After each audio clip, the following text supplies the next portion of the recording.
মাঝে মাঝে নিজেকে এত একা মনে হয় যে খারাপ লাগার চেয়ে বেশি মনে হয় এটাই আসলে জীবন, যে you get so alone at times that it just makes sense by Charles Bukowski. একটা সম্পূর্ণ কবিতা বই, বেশ মোটা একটা বই, এবং বিভিন্ন লাইন আমি একটু আউট অফ কনটেক্সট এক্সপ্লেন করবো, কারণ একটা কবিতা এক একজন মানুষ লাইফে এক একভাবে কানেক্ট করে। সো হয়তো এমন অনেকগুলো জিনিস যেটা আপনি অনুভব করেছেন কিন্তু কখনো ভাষায় প্রকাশ করেনি, ওই জিনিসগুলো হয়তো এখানে উঠে আসবে। সো প্রথমে একটা জিনিস বলি, সেটা হচ্ছে The famous were like precious toys to them. The way it reads, the famous allowed themselves to become precious toys. So এখানে কাহিনী বলা হচ্ছে যে একটা কাপল ছিল যাদের অনেক টাকা পয়সা, সো ওরা বিভিন্ন জায়গায় ঘুরতে যেত এবং বিভিন্ন সেলিব্রিটিদেরকে তারা টাকা দিয়ে তাদের অনুষ্ঠানে আনতো এবং তার সাথে দেখা করতো। এখন টাকা থাকলে মানুষ অনেক কিছুই করে, কিন্তু এই কবি এক্সপেক্ট করছিলেন যে ফেমাস পপুলার মানুষদেরকে তাদের সাথে দেখা করতে টাকা দেওয়া হইতো, ওই মানুষগুলো কখনো এই মানুষগুলোকে না বলে নাই কেন? অর্থাৎ টাকা থাকলে কি আপনি বিভিন্ন মানুষের সাথে দেখা সাক্ষাৎ করবেন, বিভিন্ন অনুষ্ঠানে জাস্ট চেহারা দেখাতে যাবেন? তো কবি ভাবছিল হ্যাঁ, টাকা থাকলে অনেক মানুষকে হায়ার করে, কিন্তু যেসব মানুষ পপুলার, যেই মানুষকে মানুষ আইডলাইজ করে, ওদেরকে নিজের কোনো সে নাই, ওরাকে যে কেউ টাকা দিলে ওখানে চলে যাবে ওই অনুষ্ঠানে। এটা অনেকদিন আগে কবিতা লেখা, কিন্তু এখন সোশ্যাল মিডিয়ার জামানায় এই জিনিসটা আরো অনেক বেশি রেলেভেন্ট এবং প্রাসঙ্গিক। পরের কবিতা খুবই জোস, টার্মাইটস অফ দ্য পেজ এই কবিতাটার নাম।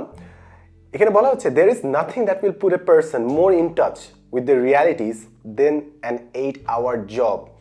তিনি এখানে বলছেন the problem that I've found with many poets is that they have never had an 8-hour job. অর্থাৎ কিছু কিছু মানুষ কোনো লাইফে প্রবলেম ফেস করে না, সো সেসব মানুষ যখন জীবনে স্ট্রাগল নিয়ে কথা বলে অনেক কিছু মিস চলে যায়। সো লাইফ সম্পর্কে অনেক ভালো একটা আইডিয়া দিবে যখন আপনি লাইফে অ্যাকচুয়ালি স্ট্রাগল করে ওই প্রবলেমগুলো জেনে তারপর বড় হবেন। ফর এক্সাম্পল, অনেক সময় ভালো স্টুডেন্টরা ভালো টিচার হয় না, এর কারণ হচ্ছে ম্যাক্সিমাম স্টুডেন্ট যে প্রবলেমগুলো ফেস করে ওগুলো ভালো স্টুডেন্টরা কখনো ফেস করে নাই, তাদের কাছে ইজি ছিল, তাই তারা বুঝতে পারে না যে সমস্যাটা কোন জায়গায় হচ্ছে। তো মাঝে মাঝে লাইফে প্রবলেম ফেস করলে আপনি লাইফকে আরো বেটারভাবে বুঝতে পারেন। ওই জিনিসটা আমি নিজের লাইফে দেখেছি, কারণ আমি বিভিন্ন কাজ করছিলাম, আমি ভাবছিলাম যে হ্যাঁ হয়তো আরো কিছু আছে। তো আমি যখন অ্যাকচুয়ালি একটা 8 আওয়ার, অ্যাকচুয়ালি 95 বলে, বাট এর চেয়ে বেশি 10 ঘন্টা 12 ঘন্টা কাজ করতে হয়, অ্যাকচুয়ালি যখন একটা জবে গেছি তখন আমি 17টা, অ্যাটলিস্ট আমি লিখে রাখি, তো 17টা কারণ পেয়েছিলাম যে কেন এই জিনিসটা অনেক ঝামেলার এবং আমার লাইফ অলরেডি জবের বাইরে বেটার। সো মাঝে মাঝে কিছু প্রবলেম পড়তে হয় যেন আপনি লাইফটাকে একটু বেটার পার্সপেক্টিভ থেকে দেখতে পারেন। দ্য ফ্রিওয়ে লাইফে কবিতা একটা পার্ট দেওয়া আছে, defeat can strengthen just as victory can weaken. ব্যাটম্যানে একটা সিন ছিল যেখানে ব্যাটম্যান তার একটা ভিলেন বেইনের সাথে মারামারি করছিল এবং সেখানে ডায়লগটা বলা হচ্ছে peace has cost you strength, victory has defeated you. এর মানে হচ্ছে কিছু কিছু সময় সফলতা আপনাকে উল্টা খারাপ করে তুলবে। কিছু মানুষ মনে করেন সাকসেসফুল হলো, অ্যাডমিশনে চান্স পেলো, ফার্স্ট হলো, সেকেন্ড হলো, থার্ড হলো, অহংকারী হয়ে গেল, কিংবা কোনো একটা মানুষ হয়তো চান্স পাইলো না, সে আরো হার্ড ওয়ার্ক করলো, কারণ সে জানে যে লাইফ এখন কঠিন হয়ে যাবে, সে ধুমায় খাটানো শুরু করলো এবং 5 বছর পর হয়তো যে মানুষটা ফার্স্ট হলো তার চেয়ে বেশি ভালো পারফর্ম করছে, কারণ সে ব্যর্থ হওয়ার কারণে আরো বেশি এফোর্ট দেওয়া শুরু করেছে। তো কিছু কিছু সময় সফলতা আপনাকে খারাপ দিকে নিয়ে যাবে, কিছু কিছু সময় ব্যর্থতা আপনাকে ভালো দিকে নিয়ে যাবে, ইউ নেভার নো। এই জিনিসটা আমি সবসময় বলি, এটা আমার বাসায় প্রতিদিনের কাহিনী, যে আমি আম্মুকে বলি যে আম্মু এই জিনিসটার জন্য দোয়া করো, স্পেসিফিক এই জিনিসটার জন্য দোয়া করো। আমি বলি না, যেটা ভালো ওইটার জন্য দোয়া করবো, যদি ওইটার মধ্যে ভালো থাকে হবে, না হলে না। সো এইটা কনস্ট্যান্টলি আমাদের বাসায় ফাইটটা হয়, আমি বলি না এইটার জন্য তোমাকে দোয়া করতে হবে, না করবে না, যেটা ভালো ওইটার জন্য দোয়া করবে। আচ্ছা ঠিক আছে, maybe that's the correct philosophy. Since they attack my work with alarming regularity and I can't read theirs, yet the attacks upon me have been effective in this country. এখানে কবি বলছেন যে তার বিভিন্ন জিনিসের অনেক সমালোচনা হয়, কিন্তু তিনি তার কাজে ফোকাস করেন, কারণ যত মানুষ সমালোচনা করবে তাদের পুরো আর্গুমেন্ট পড়ে ওটা রেসপন্ড করতে যে সময়টা লাগবে ওই সময়টা দিতে গেলে আপনি আর নিজের কাজ করতে পারবেন না। এটা খালি সেলিব্রিটি এরকম অথরের ক্ষেত্রে প্রযোজ্য, এটা সবার লাইফে আই গেস অ্যাপ্লিকেবল। মানুষ আপনাকে অনেক কথাই বলবে, তাদের সবাইয়ের সাথে একটা ডিবেটে যেতে হলে আপনাকে প্রতিদিন 2 ঘন্টা 3 ঘন্টা করে দিতে হবে, it's not worth it. Plus আপনি যদি তাদেরকে সময় দেন আপনি দিন শেষে লুজার হবেন, কারণ ওই সময়টা আপনি যেটা কাজে দিতে পারতেন ওই সময়টা আপনি ওই মানুষগুলোকে দিচ্ছেন যারা আপনাকে হেট করে। So it's a lose lose situation. Figuring if I got famous too early, I wouldn't have anything left for the stretch run. এখানে কবি বলছেন যে মাঝে মাঝে মনে হয় যে আমি যদি খুব দ্রুত পপুলার হয়ে যাই, ফেমাস হয়ে যাই, তাহলে হয়তো বা যে নতুন কাজ করা, এক্সট্রা এফোর্ট দেওয়ার যে তাগিদটা থাকতো ওইটা থাকবে না, যেটা এখন হচ্ছে। সোশ্যাল মিডিয়ায় খুবই কম সময়ে, খুবই অল্প বয়সে অনেকেই পপুলার হয়ে যাচ্ছে। সো অনেকেই হয়তো বা রেকগনিশনের কারণে কিংবা ওই ভ্যালিডেশনটার কারণে যে এফোর্টটা দিতে তরুণ বয়সে ওটা খুব দ্রুত অনেক ফলোয়ার সাবস্ক্রাইবার্স পেয়ে যাচ্ছে জন্য হয়তো তারা দিচ্ছে না, তারা অনেক কমপ্লেসেন্ট হয়ে যাচ্ছে যে হ্যাঁ পায়েই তো গেছি, পপুলার তো হয়েই যাচ্ছি, আর এফোর্ট দেওয়ার কি আছে। সো মাঝে মাঝে হয়তো রেকগনিশনটা না পাইলে, খুব দ্রুত পপুলার না হলে মানুষ তাদের যৌবনে যে এক্সট্রা তেলটা থাকতো, এক্সট্রা যে ড্রাইভটা থাকতো, ওইটা দিয়ে হয়তো বা আরো বড় কাজ করতে পারতো, যেটা হয়তো পপুলার হওয়ার কারণে তারা করছে না। The price of creation is never too high. The price of living with other people always is. এটার মিনিং আমি যেটা বুঝেছি যে আপনি যদি নিজে নিজে বিভিন্ন ক্রিয়েটিভ কাজ করেন, মনে করেন কবিতা লিখছেন, কিংবা আপনি একটা ড্রয়িং করছেন, কিংবা নিজের মতো একটা বই লিখছেন, কিংবা নিজে হাঁটাহাঁটি করছেন, নিজের মতো করে সময় কাটানো কিংবা উপভোগ করা অনেক সহজ। কিন্তু অন্য মানুষের সঙ্গ থেকে উপভোগ করা, খুশি থাকা অনেক কঠিন, কারণ অন্য মানুষ অনেক কিছু চিন্তা করতে হবে, তার টাইম, তার পছন্দ, তার ইচ্ছা, তার কম্প্যাটেবিলিটি। তো আপনি যদি নিজের সঙ্গ, নিজে বিভিন্ন কাজ করে নিজের কাজগুলোর মধ্যে যদি আপনি খুশি হইতে পারেন, তাহলে আপনি খুব অল্পে খুশি হতে পারবেন, যেটা অন্য একটা মানুষের সাথে যৌথভাবে কাজ করে খুশি হওয়া বেশ কঠিন একটা ব্যাপার। বাট এখানে একটা আর্গুমেন্ট চলে আসে যে হয়তো লং টার্মে আপনি একা কতই খুশি থাকতে পারবেন, হয়তো আরেকটা মানুষকে একটু এফোর্ট দিয়েও যদি আপনি সঙ্গী বানাইতে পারেন, আপনারা দুইজন যদি একসাথে বড় হইতে পারেন, তাহলে তো আরো বেশি লাইফটা উপভোগ করতে পারবেন। So it's A personal choice or opinion. She wasn't very interesting but few people are. এটা খালি she বলতে খালি এটা ফিমেলের কথা বলা হচ্ছে না, যে ওভারঅল মানুষের মধ্যে কথা বলা হচ্ছে। এবং আমার কাছে এই জিনিসটা মনে হয় যে এটা এমন না যে অধিকাংশ মানুষ বোরিং কিংবা আনইন্টারেস্টিং, এই জাস্ট আমরা অধিকাংশ মানুষ বেশি এক্সপেক্ট করি অন্য মানুষের কাছ থেকে। অর্থাৎ আমরা সবাই তো ফ্লড, রাইট? সবারই কোনো না কোনো খুঁত আছে, তাই সবাই যে আহামরি স্টেলার ক্যারিজমেটিক হয় এমন না। কিন্তু আমরা সবসময় এক্সপেক্ট করি মানুষ আহামরি লেভেলে কিছুটা হবে, তাই সবসময় তারা ডিসঅ্যাপয়েন্টিং হয়ে যায় অনেকটা, যে আমরা তাদের কাছে অনেক কিছু এক্সপেক্ট করেছিলাম, বাট ও তো একটা মানুষ, ও কতই এক্সপেকটেশন পূরণ করবে, some point I guess disappointing হয়ে যায়। ইটস নট লাইক যে অধিকাংশ মানুষ ডিসঅ্যাপয়েন্টিং কিংবা বোরিং, আমার মনে হয় আমরা জাস্ট একটু মানুষের কাছে বেশি এক্সপেক্ট করছি, এমন হইতে পারে। It goes both ways. I believe that to be the world's greatest living writer, there must be something terribly wrong with you.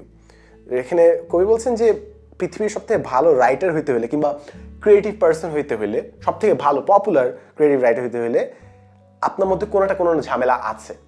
এই জিনিসটা আমরা এখন খুব ইজিলি বুঝতে পারি যে পপুলার হওয়ার মধ্যে একটা ঝামেলা আছে। কারণ হচ্ছে একটা মানুষ যখন পপুলার হয়, তার মানে হচ্ছে সবাই যে জিনিসটা ভাবে, অধিকাংশ মানুষ যে জিনিসটা পছন্দ করে ওই জিনিসটাই তিনি প্রোভাইড করছেন। এর মানে হচ্ছে তিনি কিন্তু রেভলিউশনারি কিছু হয়তো এরকম বলছেন না, মানুষ যেটা পছন্দ করে শুনতে ওটাই তিনি বলছেন, দ্যাটস ওয়াই উনি পপুলার। যদি অপছন্দনীয় কিন্তু প্রয়োজনীয় কিছু বলতে হয়তো বা পপুলারিটি থাকতো না। তো এই জন্য রাইটার বলছেন যে কেউ যদি বেশি পপুলার হয়ে যায়, বেশি ফেমাস হয়ে যায়, হয়তো বা সে একটু বেশি পিপল সার্ভিং হয়ে যাচ্ছে, and that is a rather big problem. কারণ মানুষের এমন কিছু অনেক সময় শোনা দরকার যে জিনিস তারা শুনতে পছন্দ করে না, কিন্তু এটা বলার মতো গাটস থাকতে হবে, নাহলে হ্যাঁ সাবস্ক্রাইবার চলে যাবে, ভিউজ ডাউন হয়ে যাবে, এই ভয় হয়তো অনেকে পিপল সার্ভিং বিহেভিয়ারটা চালায় যায়। There is no way I would welcome the intolerable dull senseless hell you bring. এখানে বলা হচ্ছে যে তিনি এমন বলছেন না যে কোনো একটা মানুষ খারাপ, তিনি জাস্ট বলছেন যে কিছু কিছু মানুষ জাস্ট টক্সিক। হ্যাঁ, I wish you all the best, আমি আশা করি যে তুমি তোমার লাইফে খুশি খুঁজে পাও, সুখ খুঁজে পাও, অন্য একটা মানুষ তোমাকে ভালোবাসে কিংবা তুমি একটা মানুষকে ভালোবাসতে শিখো, বাট তুমি যে টক্সিসিটিটা আনো ওইটা কোনোভাবেই আমি আমার লাইফে অ্যালাউ করবো না। এমন না যে আমি তোমাকে ঘৃণা করছি কিংবা আমি তোমাকে হেলাফেলা করছি, কিন্তু ইটস জাস্ট এটা আমার পার্সোনাল চয়েস যে আমি তোমার সাইকিয়াট্রিস্ট না কিংবা আমি তোমার সাইকোলজিস্ট না, তোমার টক্সিসিটি আমি আমার লাইফে আনতে অ্যালাউ করবো না। But I wish you all the best, তুমি বাকি লাইফে তুমি কি করো, বাট ইটস জাস্ট আমি তোমার সাথে থাকবো না। সো এটাই বলছে। And it's not just relationship, এটা কিন্তু খালি রিলেশনশিপের ক্ষেত্রে না, আমাদের লাইফে বহুত মানুষ আছে তারা জাস্ট র্যান্ডম টক্সিসিটি আনছে। এবং এটা যদি আমি লার্জ স্কেলে বলি, সোশ্যাল মিডিয়া, আপনি এমন অনেক মানুষকে দেখেন, এমন অনেক জায়গা থেকে, এমন অনেক সোর্স থেকে আপনি বিভিন্ন জিনিস কনজিউম করছেন, নিউজ দেখছেন, রিপোর্টস দেখছেন, যে সোর্সটাকে আপনি হয়তো চিনেন না, ওই সোর্সের পিছিয়ে যে মানুষের কন্টেন্ট বানিয়েছে তাকেও চিনেন না, বা ইটস জাস্ট আপনি টক্সিসিটি আপনি নিজের লাইফে আনছেন, বিভিন্ন মারামারি গুতাগুতি এগুলো খবর নিচ্ছেন, যেটার উপর আপনি কোনো অ্যাকশন নিচ্ছেন না, আপনি জানেন না কি অ্যাকশন নেওয়া যায়, বাট স্টিল আপনি কনজিউম করছেন, ওই টক্সিসিটি আপনি লাইফে আনছেন। সো এটা দেখা খুব সহজ যে হ্যাঁ আমি তো আমার লাইফে কোনো টক্সিক মানুষ আনি নাই, কিন্তু ভাই আপনি যদি র্যান্ডম নিউজ কনজিউম করেন যেগুলো নেগেটিভ, তাহলে সেম কাজে কিন্তু আপনি করছেন, আরও বড় লেভেলে করছেন। ইটস জাস্ট আমি তো কোনো মানুষ রাখি না টক্সিক, বাট আপনি টক্সিসিটি কনজিউম করছেন unfortunately. I let them have their little victories which they need far more than I do. এটা বিউটিফুল একটা লাইন যে আমি মাঝে মাঝে মানুষকে জিততে দিই, কারণ ওই জিতটা তাদের কাছে বেশি ম্যাটার করে আমার চেয়ে। এটা যদি ছোট একটা এক্সাম্পল দেয়, মনে করেন কোনো একটা মানুষ আপনার সাথে ঝগড়া করছে, মনে করেন রাস্তায় হাঁটছেন, ধাক্কা লাগলো, আপনি জানেন যে ওই মানুষটার দোষ, আপনি 100% জানেন যে ও না দেখে হাঁটছিল জন্য ধাক্কা লাগলো, সে ঝগড়া শুরু করলো, ভাই আমি সরি, আমি দেখে হাঁটা ছিল, হ্যাঁ আমি জানি যে ওর দোষ, বাট ওর মেজাজ খারাপ, ওর হারানো কিছু নাই, ওর সময় লেট হইলো কিছু যায় আসে না, ভাই তুই জিত। কারণ হয়তো ওই মানুষের মেজাজ খারাপ, ও জাস্ট মেজাজ খারাপ, হয়তো ওকে বস গালি দিয়েছে, ও বস কিছু বলতে পারে নাই, ও কোথাও ঝাড়তে যাচ্ছে, আমার উপর ঝাড়ো, আচ্ছা ঠিক আছে ভাই তুমি আমার উপর ঝাড়ো, কাম ডাউন, ইটস ওকে, যাও, তুমি একটা স্ট্রেঞ্জার, ডাজন্ট ম্যাটার, তুমি আমার লাইফে বারবার আসবে, হয়তো জীবনে দেখা হবে না, সো তোমার মেজাজ ঝাড়া দরকার, ঝাড়তে চাইছো, রাস্তায় স্ট্রেঞ্জার মনে হয়েছে ঝাড়ার মতো আমি ঝাড়ছি, ওকে ঠিক আছে ভাই সরি, যাও। তো সামটাইমস কিছু কিছু সময় মানুষ আর্গুমেন্ট আসে এবং ভাই আপনি জাস্ট ছেড়ে দেন, হ্যাঁ জিততে দেন, ভাই তুমি জিতছো, ভাই তুমি জিতছো, আমার লাগবে না, কারণ হয়তো আপনি শান্তি মতো আছেন, আপনি ঝগড়াটা করতে গেলে আপনার দিনটা নষ্ট হইতো, সো এই আর্গুমেন্টটা জিতে আপনার কোনো লাভ হয় না। অ্যান্ড ইভেনচুয়ালি একটা জিনিস আমি লাস্টে কোথায় জিনিস পোস্টটা পড়েছি যে আপনি কি একটা আর্গুমেন্ট জিতবেন নাকি একটা হাগ নেবেন, অর্থাৎ কোলাকুলি, অর্থাৎ মানে সম্পর্কটা বজায় রাখবেন, কিংবা ইউ জাস্ট লেট ইট প্যাস। আমি যদি 3 বছর আগে আস করতো আমি আর্গুমেন্ট জিততাম, বিকজ আমার আইডিয়া ছিল যে ইটস অ্যাবাউট বিং রাইট, যদিও আমি ভুল কিংবা ঠিক ডিসাইড করতে হবে যে কোনটা রাইট কিংবা রং, বাট এখন আই রিয়েলাইজ যে ভাই রাইট অ্যান্ড রং খুব সাবজেক্টিভ একটা জিনিস, আর রাদার লাভ এ পার্সন, আমি একটা মানুষের সাথে ভালো টার্মসে থাকতে চাবো ইনস্টেড অফ ফাইটিং, কারণ বিভিন্ন জিনিসে ফাইট করা যায়, ফাইট করার শেষ নেই কোনো, so I would rather get a hug than win an argument. So এটা আমার চেঞ্জ হয়েছে, জাস্ট শেয়ার করলাম আর কি। এরপর একটা সম্পূর্ণ কবিতা আছে স্কেপ, এবং ওটা আমি নিজের মতো একটা ভাষায় লিখেছি, আমি পুরো কবিতাটা পড়বো, তারপর আমি এক্সপ্লেন করবো। Escape. The best part was pulling down the shades, stuffing the doorbell with rags, putting the phone in the refrigerator, and going to bed for 3 or 4 days. And the next best part was nobody ever missed me. আপনি ঘুম থেকে উঠলেন 3-4 দিন পর, অনেক দিন ঘুমাইলেন, 3-4 দিন আপনি খেয়াল করলেন যে কেউ আপনাকে কল দেয় না, কেউ আপনাকে ডাকে নাই, কোনো জায়গায় কোনো কিছু মিস হয় নাই। হ্যাঁ কিছু কিছু মানুষ হয়তো ডিপ্রেসড হয়ে যাবে, হয়তো স্যাড হয়ে যাবে যে ভাই ডু আই নট ম্যাটার, আমাকে কেউ নাই। কারণ দেখেন বইটার নাম কি, বইটার নাম হচ্ছে you get so alone at times it just makes sense. So এমন না যে একাকী হয়ে গেলে আপনি প্যারা খেয়ে যাবেন, এটা একটা ভালো সাইডও আছে যে no one ever missed you, মানে হ্যাঁ আপনি আপনার নিজের মতো করে আছেন, ইউ কুড ফাইনালি ডিসকানেক্ট। অনেক সময় আপনি এমন একটা মোশনে থাকেন, এই করতে হবে এই করতে হবে এই করতে হবে এই করতে করতে করতে আপনি সবসময় মোশনের মধ্যে আছেন, মোশনের মধ্যে এতই আছেন যে আপনি কোনো চিন্তা করার সময় পাচ্ছেন না। সো মাঝে মাঝে যদি আপনি সম্পূর্ণ ডিসকানেক্ট করতে পারেন, ইট মিনস আ লট যে আপনি একাকী নিজের মতো থাকার সময় পেয়েছেন। আপনি কোনো জিনিস মিস করলেও কিছু যায় আসে না, কারণ আমরা অনেক সময় নিজেদের খুব বেশি ভাবি যে না এটা করতে হবে ওইটা করতে হবে, এটা না করলে কি করবে। 3-4 দিন আপনি যখন লাইফে প্রেজেন্ট ছিলেন না, তখনও যখন ওয়ার্ল্ড মুভড অন, পৃথিবী নিজের গতিতে চলেছে, তখন আপনি বুঝতে পারেন যে এমন কোনো কাজ ছিল না যেটা আপনাকে ম্যান্ডেটারি করতে হইতো, যেটা জন্য আপনাকে 100% স্ট্রেস নিতে হইতো। আপনি থাকেন আর না থাকেন, দুনিয়া নিজের গতিতে চলবে। তো সামটাইমস আমরা বেশি স্ট্রেসড হয়ে যাই যে এই কাজটা খুব করা দরকার, এই কাজটা খুব ইম্পর্টেন্ট, আমি না করলে কে করবে। ভাই কাম ডাউন, কাম ডাউন। আমরা 100 বছর আসার আগেও দুনিয়া চলতে নিজের গতিতে, আমরা 100 বছর যাওয়ার পরেও দুনিয়া নিজের গতিতে চলবে। আমরা জাস্ট মাঝখানে একটা ব্লিপ, এত সিরিয়াসলি নিজেকে নেওয়ার কিছু নাই। সো মেবি কিছু মানুষ ওই একাকিত্বর কারণে প্যারা খেয়ে যায়, আর কিছু মানুষ লাইফটাকে আর একটু গুছায় দেখে যে ভাই লাইফকে বেশি সিরিয়াসলি নেওয়ার কিছু নাই, আমি 3-4 দিন অফ ছিলাম, দুনিয়া উল্টায় যাই নাই, সো আমি আমার যেই কাজই করছিলাম ওগুলো একটু কম স্ট্রেসের সাথে করতে পারি। ফাইনাল যে কবিতা সেটা হচ্ছে how is your heart. I always had this certain contentment. I wouldn't call it happiness. It was more of an inner balance that settled for whatever was occurring, and it helped. এইটা আমি আর একটা personal লেভেলে relate করতে পারি। তিনি বলছেন যে মাঝে মাঝে কিছু সিচুয়েশন ছিল, ইটস নট লাইক যে আমি হ্যাপি ছিলাম যে খুশি, হ্যাঁ পরীক্ষা শেষ খুশি ইয়ে, কিংবা চাকরি পাইছি ইয়ে, কিংবা টাকা আসছে ইয়ে, এরকম করে কি ছিল না। বাট কিছু সময় জাস্ট লাইফ ব্যালেন্সে ছিল। I was not euphoric, but ভালো ছিল, একটা স্টেবল, একটা কামনেস ছিল। হ্যাপিনেসের আনন্দ ছিল না, বাট কামনেসের, শান্তির একটা শান্তি ছিল, সুখ ছিল। তো মাঝে মাঝে আমরা এক্সপেক্ট করি যে লাইফ সবসময় হ্যাপি থাকবে হ্যাপি থাকবে হ্যাপি থাকবে, আনন্দ না থাকলে আমরা দুঃখে আছি। বাট না, লাইফ স্টেবল থাকার মধ্যে, কাম থাকার মধ্যে একটা অন্য রকমের তৃপ্তি আছে, যেটা হয়তো আমরা অনেক সময় আন্ডারমাইন করি। আমরা ভাবি যে না হ্যাপি থাকতে হবে, হ্যাপি থাকার জন্য স্ট্রাইভ করতে হবে, না সবসময় না। কিছু কিছু সময় জাস্ট নর্মাল এভরিডে লাইফ স্টেবিলিটির মধ্যে একটা আলাদা প্রশান্তি আছে, যেটা হয়তো হ্যাপিনেসের মধ্যেও নাই।